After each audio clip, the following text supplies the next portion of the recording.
कोई कहता है जी ओवैसी ने कॉम्प्रोमाइज। अरे सबसे ज्यादा तो अब लोग कहने लगे हैं कांग्रेस ने कॉम्प्रोमाइज कर। ऐसा क्यों है कि कांग्रेस का एक भी नेता जेल नहीं गया?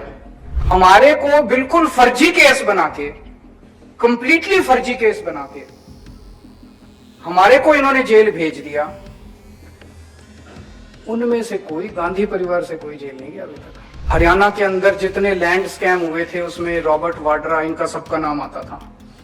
उस टाइम कितना शोर, दामाद जी, पूरा 2014 का चुनाव ये दामाद जी के नाम से जीते थे। जीजा जी के नाम से जीते। जनता में चर्चा चल रही है कि कांग्रेस और इनके बीच में गठबंधन है, कांग्रेस और बीजेपी के बीच में गठबंधन। हम लोग गठबंधन करने नहीं आए थे, हम लोग देश के लिए आए थे और देश के लिए लड़ते रहेंगे। देश के लिए अगर कभी कॉम्प्रोमाइज करना पड़ा, हमारा सर कटा देंगे, कॉम्प्रोमाइज कर लेंगे, लेकिन अपने सत्ता के लिए, पार्टी के लिए, अपने लिए, परिवार के लिए कॉम्प्रोमाइज नहीं करेंगे। वहां किसी किस्म का कॉम्प्रोमाइज नहीं है। मेरे बस कई लोग आते हैं जी, सेटिंग कर लो इनसे, कॉम्प्रोमाइज कर लो। कॉम्प्रोमाइज की राजनीति चलती नहीं है। आपको ये लगे कि पीठ पीछे बंद कमरे में कोई कॉम्प्रोमाइज हो जाएगा और जनता को पता नहीं चलेगा, ऐसा होता नहीं है। सब पता चलता है जनता को, जनता बेवकूफ थोड़ी है। आज चारों तरफ चर्चा रहती है। कोई कहता है जी मायावती जी ने कॉम्प्रोमाइज कर रखा है, कोई कहता है जी ओवैसी ने कॉम्प्रोमाइज। अरे सबसे ज्यादा तो अब लोग कहने लगे हैं कांग्रेस ने कॉम्प्रोमाइज कर रखा है। अभी गोवा के अंदर हमारी टीम बता रही थी, गोवा में मैं बात कर रहा था, गोवा में जब हम लोगों के बीच में जा रहे हैं, लोग कह रहे हैं कि जी आपके 5 सबसे बड़े नेता जेल हो आए, बीजेपी ने आपके 5 सबसे बड़े नेताओं को जेल भेज दिया। ऐसा क्यों है कि कांग्रेस का एक भी नेता जेल नहीं गया?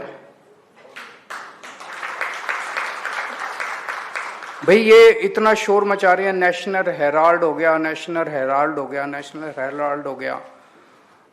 मेरे को नहीं पता क्या है नेशनल हेराल्ड। मैंने इंटरनेट पे जाके पढ़ा क्या है नेशनल हेराल्ड। सुनने में तो काफी खतरनाक लगता है, जो उसके फैक्ट्स हैं उससे तो लगता है कि ओपन एंड शट केस है। हमारे को बिल्कुल फर्जी केस बना के, कंप्लीटली फर्जी केस बना के हमारे को इन्होंने जेल भेज दिया। उनमें से कोई, गांधी परिवार से कोई जेल नहीं गया अभी तक। मेरे को वो भी सुब्रमण्यम स्वामी का इंटरव्यू पढ़ रहा था मैं।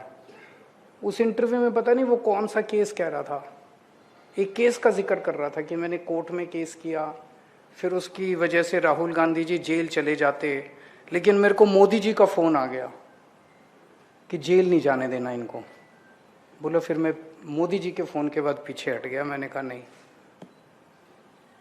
तो 2014 के चुनाव में मेरे को याद है, ये हरियाणा के अंदर जितने लैंड स्कैम हुए थे उसमें रॉबर्ट वाड्रा, इनका सबका नाम आता था। उस टाइम कितना शोर, दामाद जी, पूरा 2014 का चुनाव ये दामाद जी के नाम से जीते थे। जीजा जी के नाम से जीते थे। अब कोई वही नहीं है।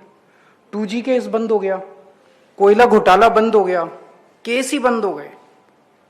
तो कुछ तो है। तो जनता बेवकूफ नहीं है, जनता सब समझती है। जनता में चर्चा चल रही है कि कांग्रेस और इनके बीच में गठबंधन है, कांग्रेस और बीजेपी के बीच में गठबंधन। हम लोग गठबंधन करने नहीं आए थे, हम लोग देश के लिए आए थे और देश के लिए लड़ते रहेंगे।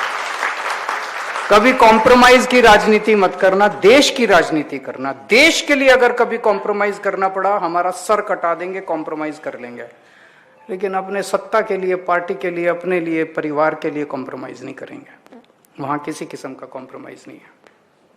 अगर आप ये वीडियो YouTube पर देख रहे हैं तो हमारे चैनल को सब्सक्राइब कर बेल आइकन दबाएं और Facebook पर देख रहे हैं तो हमारे पेज को लाइक करें।